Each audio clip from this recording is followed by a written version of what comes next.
दोस्तों नमस्कार। दोस्तों उत्तर प्रदेश में सड़क सुरक्षा यातायात माह मनाया जा रहा है और इस माह को पूरे तरीके से संपन्न कराए जाने को लेकर के अधिकारी से लेकर के तमाम समाज सेवी संगठन भी लगे हुए हैं। लेकिन फतेहपुर जिले की ट्रैफिक व्यवस्था क्या है?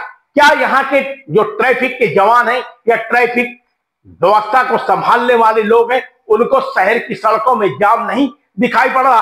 आज की ताजा तस्वीरें हम आपको दिखाते हैं जो चौक की है, चौक बाजार क्षेत्र की है, चौक चौराहे की है, पटेल नगर चौराहे की है, बर्मा चौराहे की है, राधा नगर की है, जहां पर एक एक तस्वीर पर आप गौर कर लीजिए कि फतेहपुर की ट्रैफिक व्यवस्था क्या है।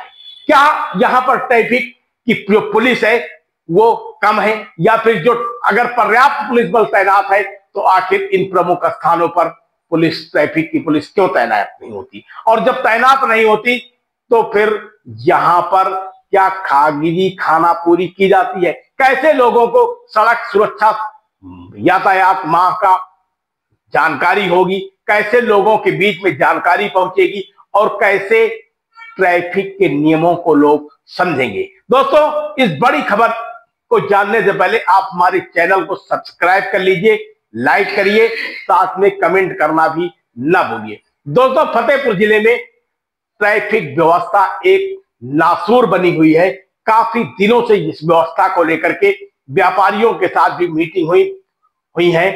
इसके साथ साथ जो फुटपाथ के व्यापारी हैं उनको भी जागरूक करने का प्रयास भी किया गया है, लेकिन शायद ये उत्तर प्रदेश का पहला ऐसा जनपद है जहां की ट्रैफिक व्यवस्था पूरे तरीके से फेल है। यानी एक तौर पर हमेशा चर्चाएं उठती हैं कि फतेहपुर की ट्रैफिक व्यवस्था इस कदर से नकारी है कि केवल वसूली के कार्यों में लगी रहती है।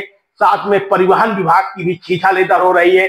परिवहन विभाग से लेकर के ट्रैफिक व्यवस्था को, जो ट्रैफिक की पुलिस है उसको इस व्यवस्था को बनाए जाने में पहली प्राथमिकता देनी चाहिए। लेकिन ओवरलोडिंग ट्रकों को लेकर के ये दोनों भी विभाग कोई भी सहयोग शासन का शायद ही कर रहे हो।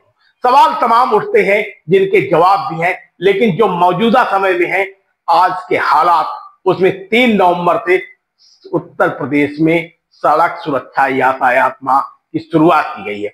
इसके शुरुआत के साथ ही कहीं झंडियां दिखा करके लोगों को रवाना किया जा रहा है, तो कहीं स्कूलों में गोष्ठियां आयोजित की जा रही, तमाम तरीके के कार्यक्रम क्या कागजों तक ही आयोजित किए जा रहे हैं या फिर जो फिजिकल में आयोजित किए जा रहे हैं, तो उसके बावजूद भी यहाँ की ट्रैफिक व्यवस्था पर क्यों प्रभाव नहीं पड़ता है?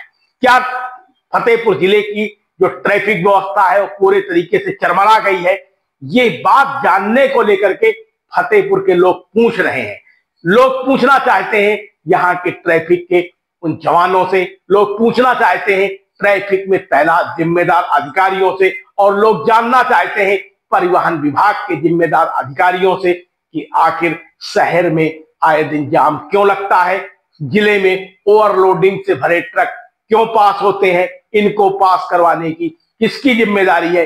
लोग घंटों जाम में फंसे रहते हैं, चौक चौराहा हो या फिर पटेल नगर चौराहा हो या फिर बर्मा चौराहा, इसके साथ साथ बाकरगंज है, राधा नगर है, इन तमाम क्षेत्रों में लोग जाम से आए दिन 2-4 होते रहते हैं। कभी कभी तो एम्बुलेंस भी फंस जाती है, मरीज भी फंस जाते हैं, लोग गाड़ियों के हॉर्न बजाते रहते हैं, लेकिन ट्रैफिक के जवान इक्का दुक्का ही नजर आते हैं। जो नजर आएंगे भी वो या तो मोबाइल में मस्त रहेंगे या फिर मोबाइल में बातें करते रहेंगे या फिर अपने छोटे मुलाजिम यानी पीआरडी के जवान, होमगार्ड के जवानों को लगा देंगे और वही इस व्यवस्था को संभालते हैं। तो साहब ये पीआरडी और होमगार्ड के जवानों के बदौलत ही शहर की ट्रैफिक व्यवस्था है, तो इन ट्रैफिक के मुलाजिमों की जरूरत क्या है?